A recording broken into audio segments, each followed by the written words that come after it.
Hello and welcome to the podcast. If you're new here, I am Rachit, and on the podcast I talk about stuff that I truly care about and things that I think can add great value to your lives. Today I want to talk about not boiling the whole ocean at once. We need to understand that all sophisticated solutions around us started extremely simple. There is always a temptation to launch a fully built product with more features and capabilities than existing competitors. It's very exciting to build the next Google or the next iPhone or the next SpaceX.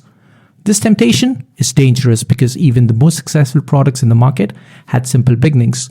No product arrives in the market fully fleshed out. The company behind a successful product has developed internal capabilities and know-how about various tiny but extremely important details over a long period of time.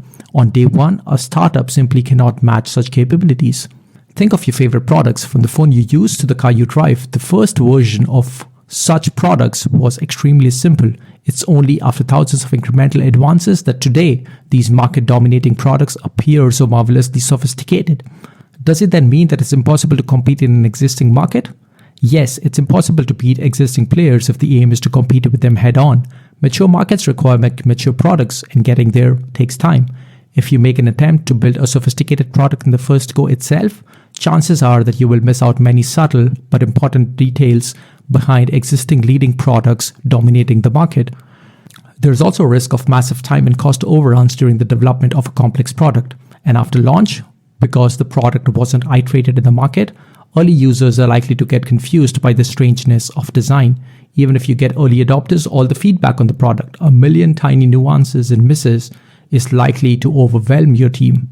In short, aiming for a fully built out product on day one is a recipe for disaster. The most famous example of such a disaster is perhaps Apple's first personal computer, Lisa. Its development started in 1978. Steve Jobs wanted it to be perfect before launch, so the launch was delayed multiple times. It finally launched in 1983 with a hefty price tag of $10,000. Lisa was costly because Apple introduced multiple innovations on day one with it. A new operating system, a new graphic user interface, a new file system, and floppy disks. The combination of these innovations translated into a subpar experience for customers. It was too strange for customers. People like novelty, but not too much of it at the same time.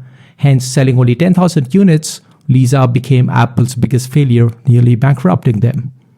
If entrepreneurs shouldn't aim to build a fully built-out product, what should they aim for? A much wiser choice is to start with a simple product that excels only on one or a few aspects that customers care about, that existing competitors aren't providing. The rest of the product features should be either non-existent or extremely basic. Take Tesla, for example. It may seem that in 2004, when they started, the car market was already mature, but they didn't set out to build a general purpose car. Their first car, Roadster, was a sports car meant for a niche audience.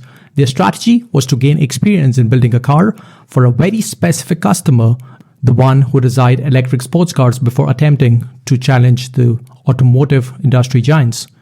Even with that limited ambition, Tesla didn't initially build the technology in-house. They took technical help from a company called AC Propulsion and car manufacturing help from Lotus, a company with 7 decades of experience in building a car.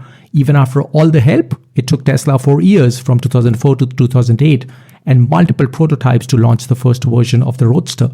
The Tesla cars that we see today are a result of a very simple first version evolving over a period of time. All big companies ignore niches, and building an extremely focused product for that niche is a much better strategy than trying to compete with the entire market. When starting out, aim to be the king of the pond, not a dead fish in the ocean. Once you dominate your pond, you can always aim to dominate another and a much bigger pond. I see you next time. Thank you. Bye-bye.